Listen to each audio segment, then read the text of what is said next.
ہمارا کامل یقین ہے کہ قرآن مجید میں کسی لفظ کا استعمال ہونا اور کسی موقع پر استعمال نہ ہونا دونوں حکمت پر مبنی ہے۔ ٹھیک ہے، اس پس منظر میں ان کا سوال یہ ہے، قرآن مجید کی آیت کریمہ ہے کہ یا ایھا الذین آمنوا اطیعوا اللہ واطیعوا الرسول واولی الامر منکم۔ ٹھیک ہے، وہ سوال یہ کرتے ہیں کہ اللہ اور رسول کے تعلق میں اطیعوا کا لفظ الگ لگایا ہے جبکہ اولی الامر کے ساتھ اس کو دہرایا نہیں گیا۔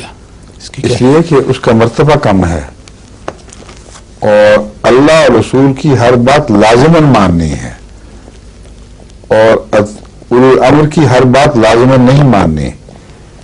کیا نہیں ماننی اور کہاں اختلاف کا حق ہے اور اس اختلاف کو کیسے حل کرنا ہے، یہ پوری آیت پڑھیں تو اسی میں موجود ہے جواب۔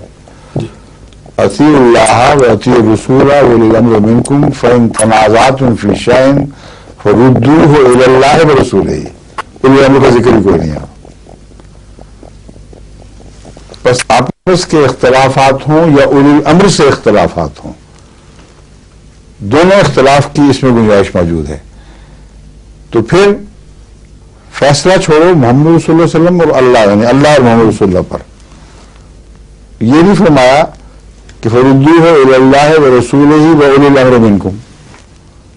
تو جو تفریق کرنے والی بات ہے وہ خود خدا نے کھول دی ہے کہ کیوں تفریق فرمائی جا رہی ہے۔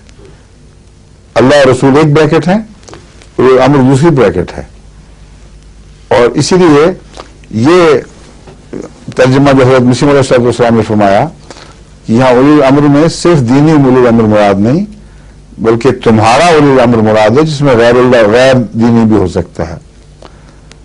اور اس احتیاط کے پیش نظر کہ کہیں غیر دینی کوئی اولی الامر دین میں دخل اندازی نہ کرے اور دین کے خلاف حکم نہ دے، یہ اجازت دے دی کہ جہاں وہ خلاف جائے گا وہاں فیصلہ اس کا نہیں چلے گا، اللہ رسول کا چلے گا۔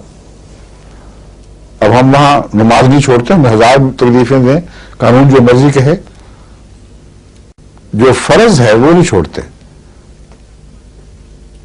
ٹھیک ہے کہ نہیں؟ سزائیں پاتے ہیں لوگ، کلمہ لا اللہ کے نہیں چھوڑتے، جو مرضی کر لیں۔ بڑی بڑی قربانیاں دی ہیں جماعتیں، دے رہی ہے۔ تو یہ وہی موقع ہے کہ اولی الامر منکم کے ساتھ وہاں تک چلو جہاں تک وہ خدا کے حکم کے مخالف حکم تمہیں نہ دے۔